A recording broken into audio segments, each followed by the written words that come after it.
Good evening. Let's talk about China, a country of ancient inventions and modern surveillance. For decades, the Chinese government has curated a glossy image of harmony and prosperity while hiding a much messier reality. Official statements from Beijing insist everything is under control, dismissing any criticism as Western slander.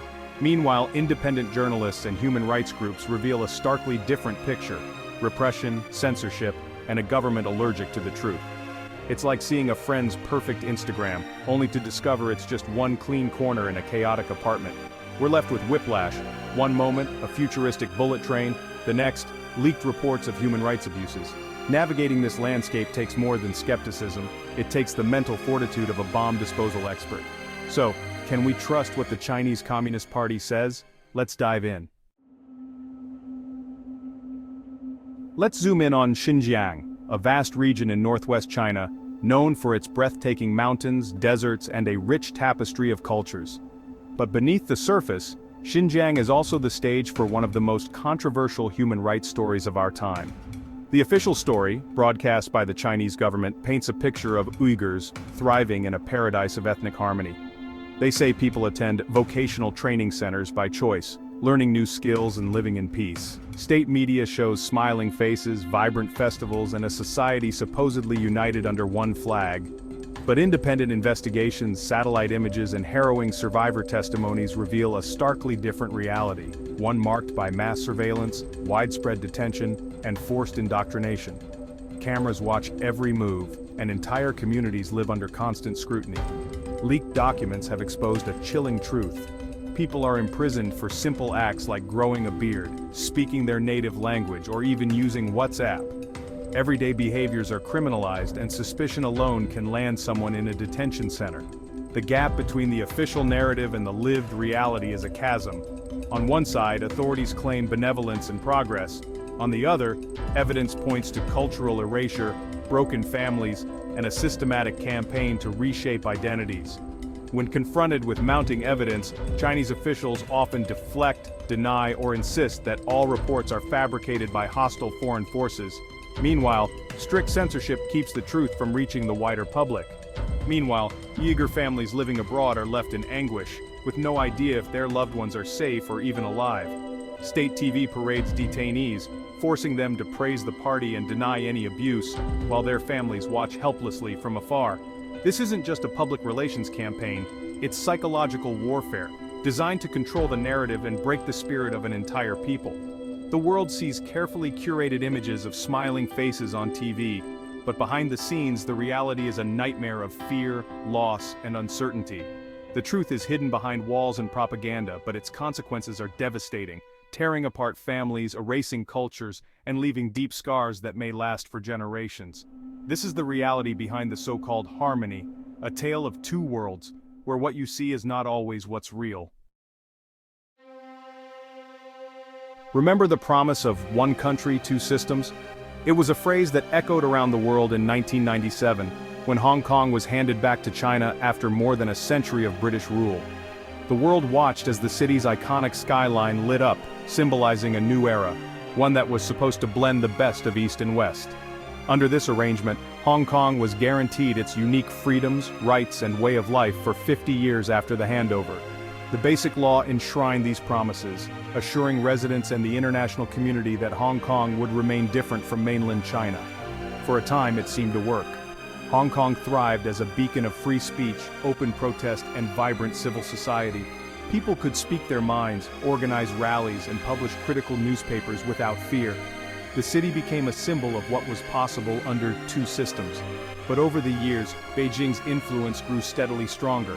The turning point came in 2020, when the national security law was imposed, dramatically changing the city's political landscape almost overnight.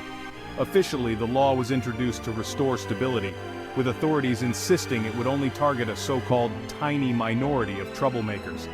They claimed most people had nothing to fear. In reality, the law's language is so broad and vague that almost any act of dissent can be labeled a crime. The boundaries of what is allowed are constantly shifting, leaving people uncertain and afraid. The results have been devastating. Pro-democracy politicians have been arrested, independent newspapers forced to close, and even school textbooks rewritten to fit the new narrative. Hong Kong's once vibrant civil society has been systematically dismantled. The promise of two systems has faded into little more than a memory, a relic of a more hopeful time. While officials continue to insist that Hong Kong's autonomy remains intact, many citizens feel betrayed. Quietly, thousands are making plans to leave, fearing for their future and the futures of their children. The contrast between the official narrative and the reality on the ground is staggering. What was once a city of open debate and possibility now feels constrained and uncertain. The Hong Kong model, once held up as an example for the world, now serves as a warning of how quickly freedoms can disappear. The postcard from a freer, more optimistic time is fading fast, replaced by nostalgia and regret. Today, Hong Kong's freedoms are no longer a living reality. They have become a historical artifact, a reminder of what was lost. 2020 began with a mystery illness in Wuhan. The city, once bustling, fell eerily silent as word spread of a strange new virus. Hospitals filled with patients suffering from pneumonia-like symptoms, and fear began to ripple through the population. The world watched, uncertain and anxious, as the first images of masked citizens and overwhelmed medical staff emerged from Wuhan. China's official story was muddled: no human-to-human transmission, doctors silenced, and a narrative of control.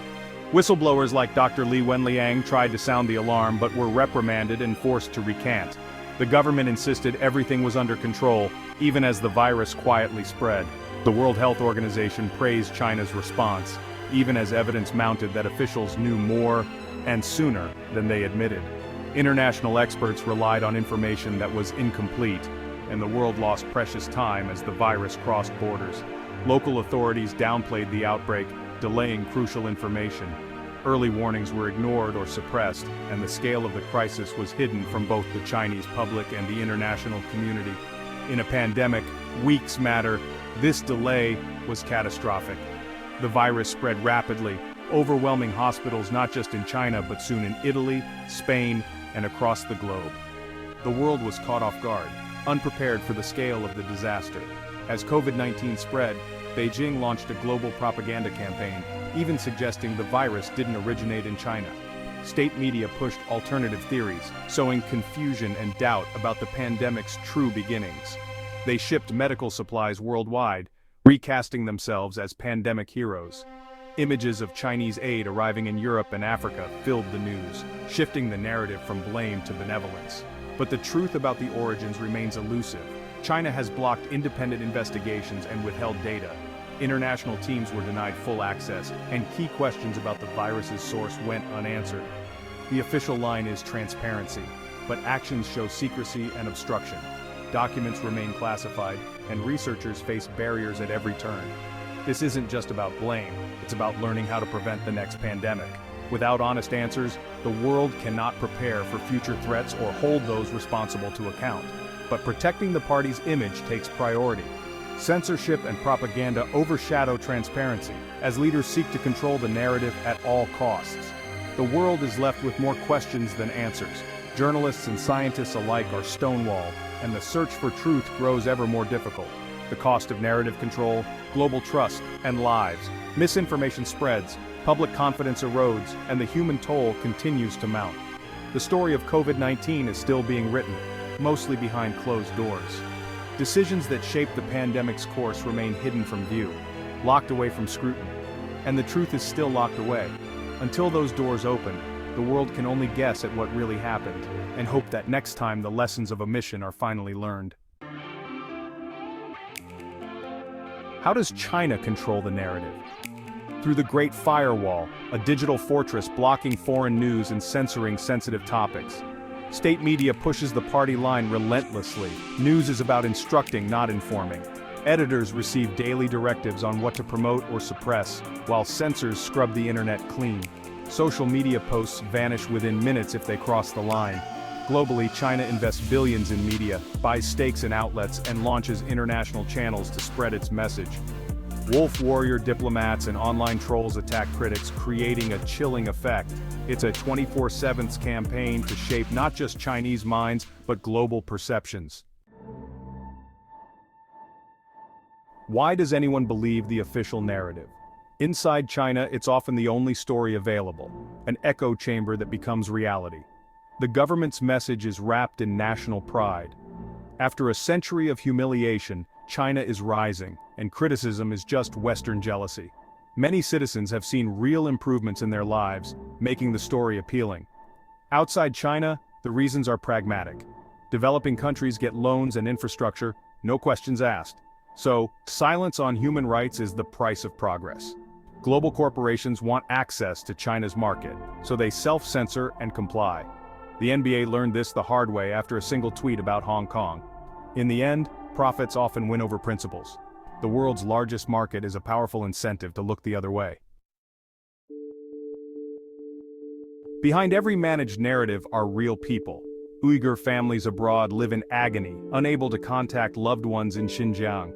Hong Kong's youth, once free to speak, now self-censor and fear for their future. Activists are jailed or exiled for demanding the freedoms they were promised. Chinese dissidents abroad face harassment while their families at home are threatened. Even ordinary citizens, journalists, lawyers, parents suffer for seeking truth or justice. These aren't anti-China forces, they're patriots wanting a better country. The party's image comes before its people's lives. The cost of narrative control is measured in human suffering, and the victims are everywhere. China's global strategy is carrot and stick. The carrot: economic power. Belt and road projects, trade deals, and investment create dependencies and goodwill. Many countries praise China's human rights record at the UN, sometimes in exchange for investment. The stick: retaliation. Criticize China, and you risk tariffs, blocked exports, or diplomatic pressure. Australia called for a COVID-19 inquiry. China hit back with trade barriers. Lithuania let Taiwan open an office. Suddenly, Lithuanian goods were blocked. Countries must weigh economic interests against political values. The message: access to China's market requires silence. The result? A fractured global response, with many choosing profit over principle. The carrot is tempting, the stick is painful, and the world is caught in between. So, we're left with two Chinas, the glossy brochure and the hidden reality. One is harmony and progress, the other, repression and fear. The government calls criticism a Western plot, urging you to trust only their version. It's tempting to disengage, but the stakes are too high: global health, security, and millions of lives. The first step is awareness. Know the game, question the sources, and seek out dissenting voices. Ask, who funds this outlet? Are there independent sources? Is the story balanced? The real question isn't just, can we trust China? It's how we find truth in an age of information warfare. The truth is out there, but it's buried deep. If we don't dig, we let the most powerful liars write history, and that never ends well.